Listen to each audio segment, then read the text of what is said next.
use sheets of paper all day, but I need one for Tina. So I like to need a sheet of paper just for me. But how you doing, Gloria? Good, I'm great. How you doing, John? Very good. How are you doing, Tina? Fine, thank you. Nice to be here. I've been practicing this all week and I've not managed to actually get it right. Is your phone? I have a good memory for stuff, but not this good. So, Tina, you've been in one or two Switching my films. phone off here. Sorry, just You've been one or two films. just a few. Few movies, Just haven't a few, you? yes. Picked out some highlights. Ah, not the low lights. No, not low lights, highlights. So, in case you're not familiar with the filmography of Tina, it's amazing. Octopussy, Superman 3, Supergirl, View to a Kill, Absolute Beginners, Little Shop of Horrors, Live in Daylight, Superman 4, Who Framed Roger Rabbit, Scandal, The Craze, King Ralph, Mission Impossible, Entrapment, Proof of Life, Die Another Day, What a Girl Wants, Bridget Jones's 2, Bourne Ultimatum, Dark Knight, Iron Lady, Kingsman, Lady Divan, Jason Bourne, and Transformers The Last Night. That was in one breath.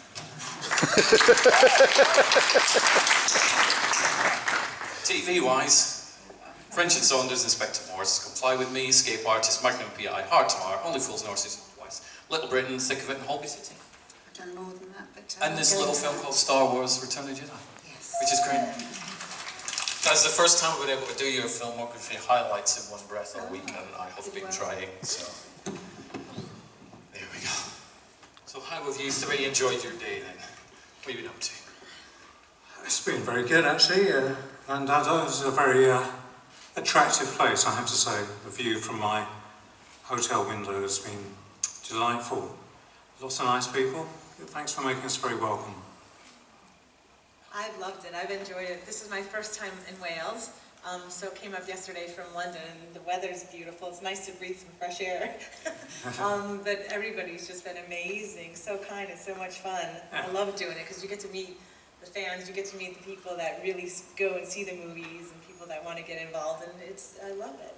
I love the one-to-one thing. And the Instagram thing, I've been noticing some of the updates, the Yeah, tweet pictures going out and stuff, so it. I sit and read the brochure. It's a great, perfect interaction, you know? It's like, as opposed to being on a film set, actually being with the people that are the ones that, you know, are the ones that make you.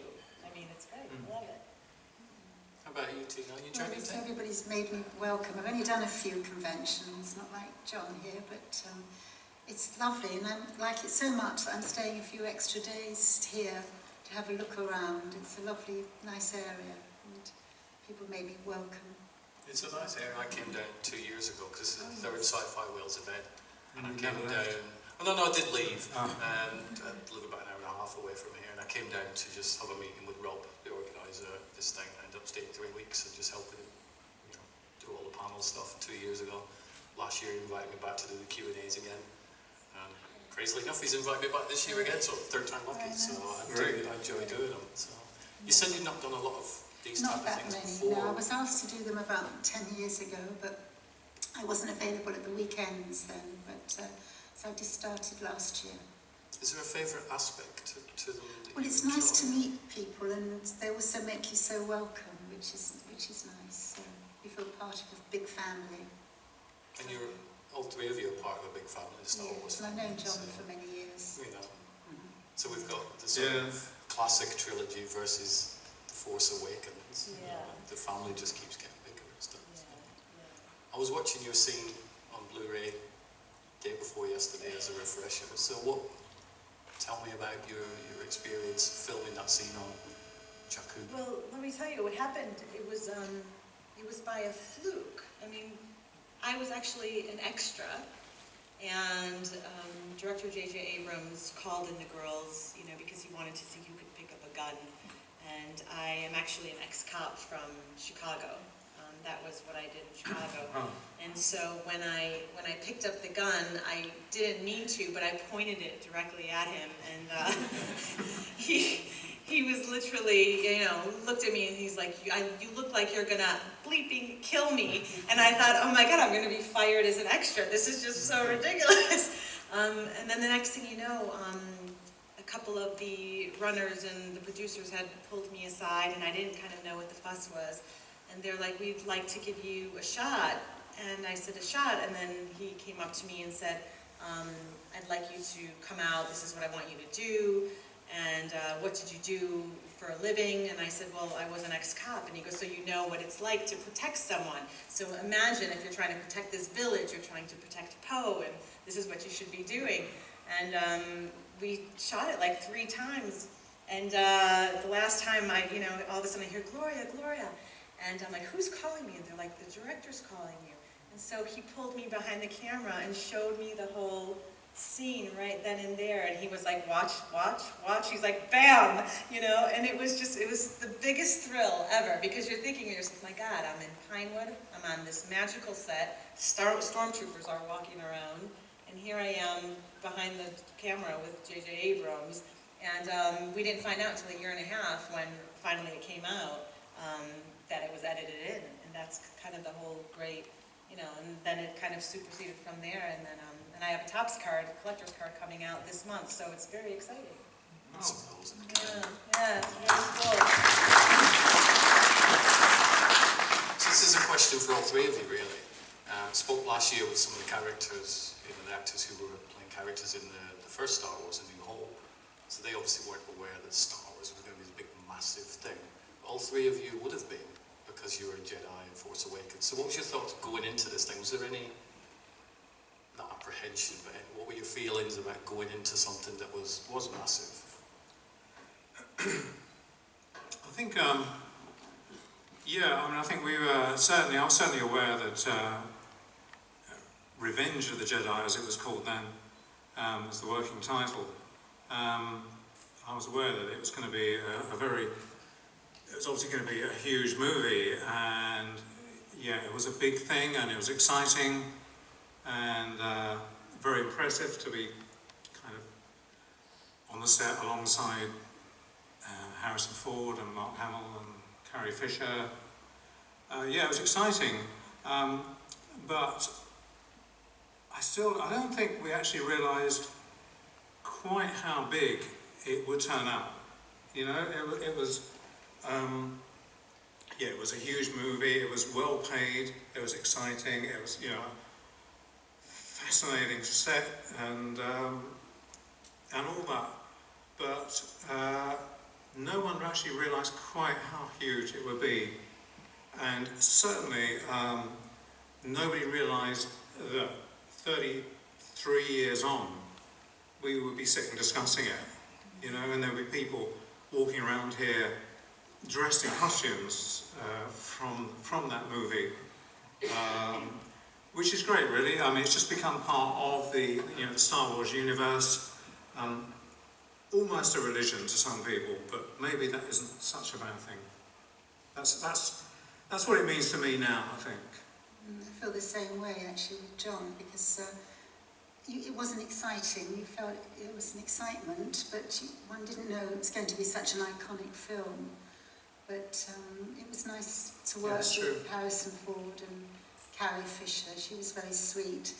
And in fact, one day I was more excited because Carrie Fisher's fiancé and then husband at the time, became husband, was Paul Simon from Simon and Garfunkel. So I was really excited about that, and I had a chat with both of them off the set, chatting to them. More to see Paul Simon than Carrie Fisher, really. But and also it was nice because I was near C-3PO. He was having great difficulty in his costume. I think it took him about 2 hours to get into the costumes. Anthony Daniels, the actor. And also R2-D2, Kenny Baker, the late Kenny Baker. And he was quite near me. We were positioned, and it's quite easy for him because the droid, the head just came up and he sort of bounced out, and we had a chat. So it was a nice atmosphere, but the director was really focused. He knew what he was doing, and I knew the first assistant quite well, David Tomlin. I worked with him on The Omen. So it was an exciting time, and it was enjoyable. Well, you mentioned The Omen. What was your I had a little bit to do in The Omen, and I was also standing for Lee Remick and double for her, the actress that played the wife who got killed, or died in it. Yes.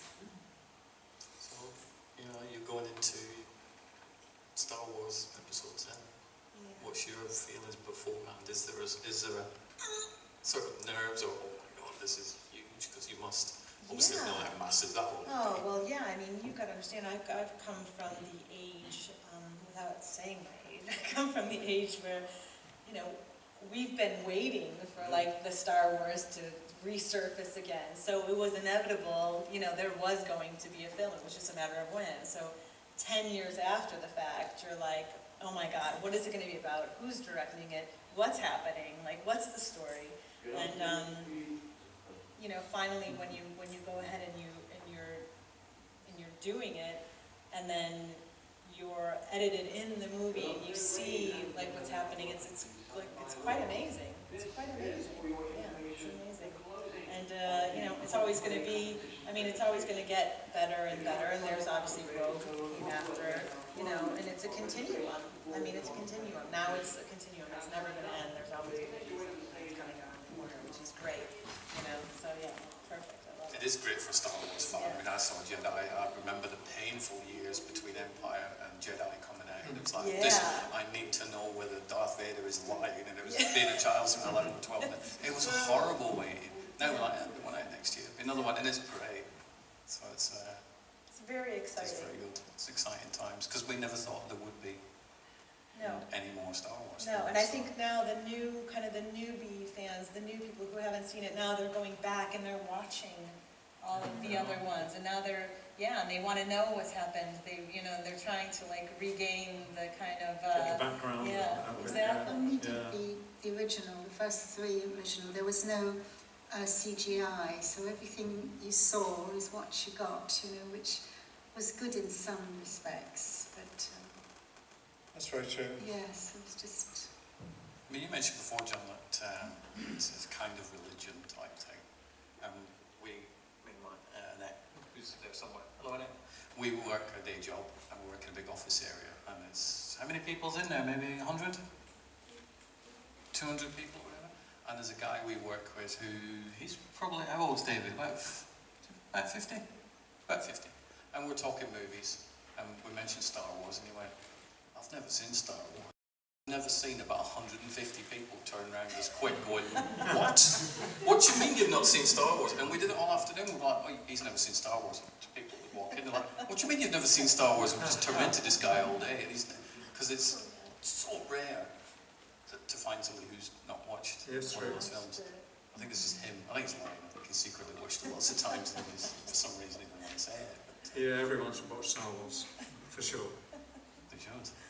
So when was the last time you all three watched a Star Wars film? I watched it on the plane, actually, not the last one that's just come out. Coming back from America, so I thought I've got to watch it. And what about Jedi? When was the last time you watched The last time I saw watched Jedi, this is cheating a bit actually, but I was at the Belfast convention, Invasion Belfast, which was particularly orientated to Return of the Jedi, and they had a big screen like this, and they just showed Return of the Jedi constantly. So actually, I didn't have an awful lot of choice about watching it, but it was really interesting just watching, over and over again, the bits kind of that I'd worked on and stuff, and seeing them on the big screen again, and the music, and what I was particularly struck by was how effective the music was. You know, it wasn't just what you were watching, but Star Wars music, I think, is very, very emotional, and so I really enjoyed it. I can watch those films over and over again. Actually, I went to the Royal Albert Hall. They had John Williams music just a few months ago, and it was lovely, wonderful music, absolutely. So many iconic films. Especially in Albert Hall as well. Yes, he wasn't there, but the conductor knew him. So, yeah, it was lovely. What about yourself, Gloria? When was the last time you watched Force Awakens?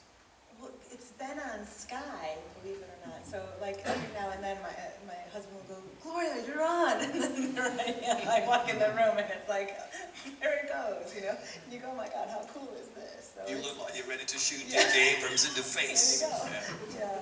Yeah, but yeah, I love it when they start showing all of them, because it's just, it starts to actually make sense, because at times, you know, you go, I remember being interviewed and someone like, well, how would you watch it, in which sequence, you know, because they're, like I said, the fans are like obsessed, they love it, they want to know what happens, and they Oh, want to yeah. know what's come first, and when did this happen, and how And would you you can't actually watch them, and if you don't know how, they're like, no, Gloria, this is the way I would watch them, you know, 1, 3, 7, you know, and you go, oh my gosh. Yeah. I watch them in the order they came out. Yeah. It's just easy. That's how I do it. Sometimes conversations, like if you watch it in prequel order and then the classic, you lose the Darth Vader spoiler. Yeah, You know what's coming. yeah. As a kid, I remember it going, that can't be true. That doesn't make any sense, because why would... that's great to have as a child, this sense of wonderment and what if. Yeah. Watches prequels, then... You know, The Phantom Menace wasn't that popular, was it? The prequel, is it? no, I think when the Phantom Menace came out, like people liked it, and it became a bit like Titanic, where it was like, yay, we love it, and then I liked it. and then the morning after, everybody woke up and went, we don't like it anymore. So there was this sort of big shift. Jar Jar Binks not very popular for some, you know, with 1 or 2 people, but no, I like the Phantom Menace. Attack of the Clones, I'm not a massive fan of, because that was a bit animated for me, but that's just, I still watch it, and I've still got it on DVD. So, has anybody got any questions? You must have Star Wars questions. I think we've got Bob on the back. It was cold because you were on the back lot of Pinewood, so you were outside most of the time. But yeah, it was quite something because you'd walk out in the back lot, and I mean, imagine, you know, seeing actual stormtroopers. I mean, when I first saw a stormtrooper, that's when I knew for sure. I'm like, oh my God, it's a Star Wars set, which was like the coolest thing. And then to watch them dancing in the back, because like, you know, there was a lot of downtime, so you were like playing around. And so they were pulling some Michael Jackson moves and everything, which is, you know, quite funny. But yeah, it was very impressive. I mean, very impressive. You know, as you said, with yours, they didn't really have a lot of the, you know, all this kind of like CGI and everything. And in this one, you know, it was obvious that they did. So to see it on screen, you know, when it came out, to see kind of what was imposed and superimposed was, you know, quite incredible. So yeah, being on set was just awesome. Yeah, but it was about 3 weeks.